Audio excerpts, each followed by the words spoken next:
Vamos resolver mais um problema de rolamento, onde temos que calcular as forças e os torques.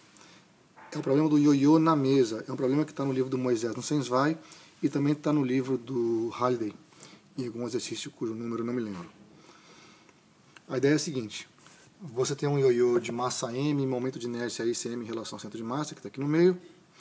Esse ioiô tem raio interno R0 e raio externo R, está sobre a mesa. A ideia é que então o fio está enrolado dessa maneira e ele sai esticado para cá, por baixo, e você aplica uma força F que faz um ângulo θ com a horizontal e puxa esse ioiô. A pergunta, então, alguns dados. O ioiô, primeiro, não desliza aqui, não há deslizamento na mesa. Segundo, a componente vertical dessa força, seja F sendo θ, é menor do que a força-peso, o que garante que o ioiô não descola no chão, ele não sai voando quando você puxa. Então, dadas essas informações, a pergunta é: qual é o sentido da aceleração? Ou seja, se você puxa essa corda aqui, o ioiô vem ou o ioiô vai para o outro lado?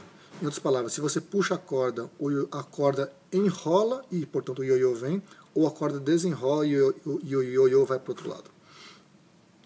Qual é o sentido da força de atrito também? Bem, vamos escrever as forças. Além dessa força F, tem uma força peso para baixo, tem uma força normal para cima e tem a força de atrito. Vamos supor que a força de atrito é para a esquerda e ver o que acontece. A força de atrito, novamente, é sobre o ioiô, não sobre o chão. A força de atrito que o chão exerce sobre o ioiô, para a esquerda. Bom, a massa vezes a aceleração vai ser igual à força resultante na direção horizontal. Portanto, se supusermos que A é positivo para a direita, então isso aqui vai dar F cosseno θ menos a força de atrito, que é a primeira equação, a segunda lei de Newton translacional. Nós precisamos da segunda lei de Newton rotacional, que diz que o momento de inércia vezes a aceleração angular alfa é igual a torque resultante. Se eu estou usando o momento de inércia em relação ao centro de massa, tenho que calcular a torque resultante em relação ao centro de massa também. Então vamos lá. Primeiro eu tenho o torque da força-peso, mais o torque da força normal, mais o torque da força de atrito, mais o torque da força aplicada. Em relação ao centro de massa, o torque da força-peso é igual a zero. O torque da força normal também é igual a zero. Essa aqui é zero porque está sendo aplicado na própria centro de massa. Essa aqui é zero porque a força normal aponta para o centro de massa. O torque da força de atrito é um torque no sentido sentido horário, assim. Esse aqui é o torque da força de atrito. E vai ser igual a força de atrito vezes esse R, porque R é a distância ao eixo aqui. E enquanto que o torque da força aplicada a F é um torque no sentido anti-horário. Então tem sentidos contrários. E esse aqui, F está sendo aplicado num ponto, tem uma distância R0 do ponto de aplicação. Esse ângulo aqui é 90 graus e, portanto, o torque da força F é F vezes R0. Tem sentidos contrários, portanto, sinal menos. Eu defini Φ vezes R, ou seja, o torque da força de atrito como sendo um torque positivo, como é um torque no sentido horário, então a aceleração alfa será positiva no sentido horário, o que é consistente com o A no sentido positivo para a direita. Bem, então, justamente como alfa é positivo para cá e o A é positivo para lá, a gente pode escrever que como o fio não desliza, esse alfa que aparece aqui é esse A daqui, do centro de massa, dividido pelo raio R. Então, reescrevendo ICM alfa como ICM A sobre R, temos uma segunda equação que, junto com a primeira, tem duas incógnitas, ou seja, quais serão A e força de atrito. Está aqui A e força de atrito. A gente resolve essas duas equações agora. Então, na primeira equação, a gente escreve, por exemplo, MA igual a força F cosseno θ menos Φ, onde Φ vai sair dessa equação aqui. Então, eu posso reescrever essa força de atrito como sendo, passando essa coisa para o lado de lá, esse FR0 vai ser 1 sobre R,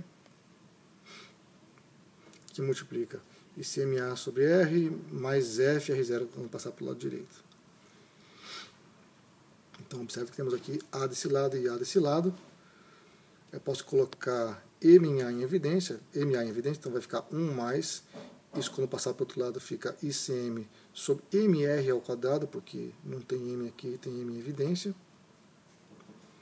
Então observe que novamente temos 1 mais uma coisa que é adimensional. O momento de inércia dividido por mr quadrado é uma quantidade adimensional.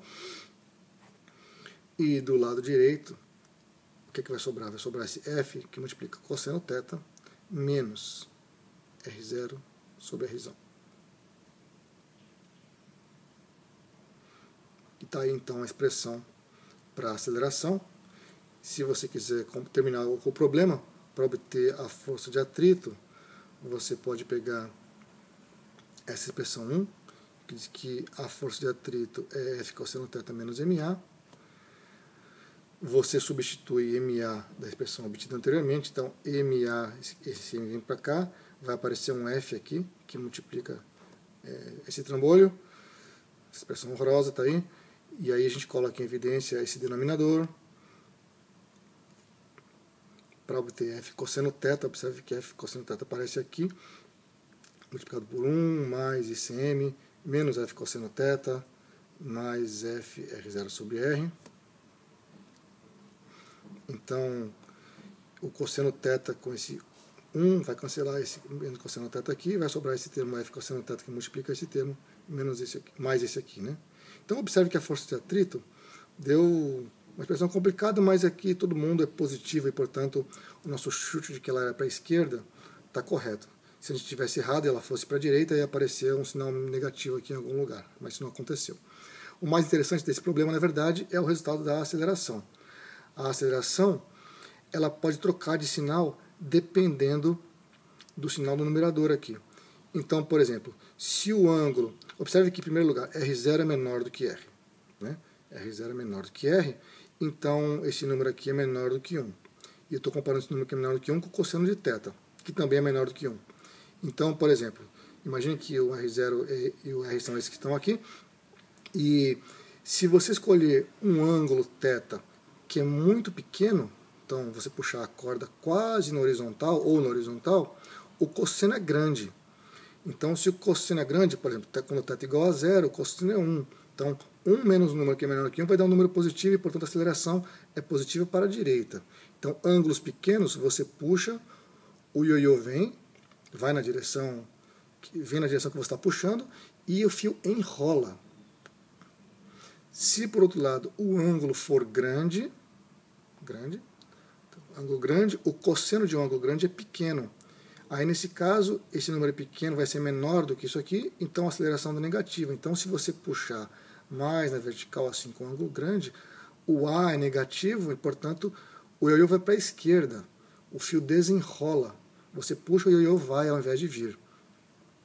E, é claro, existe um ângulo θ estrela, digamos, cujo cosseno, ou seja, cosseno de θ estrela é igual a R0 sobre R, em cujo caso a aceleração é zero. E você puxa, tem um ângulo tal aqui, que você puxa, o ioiô nem vem nem vai.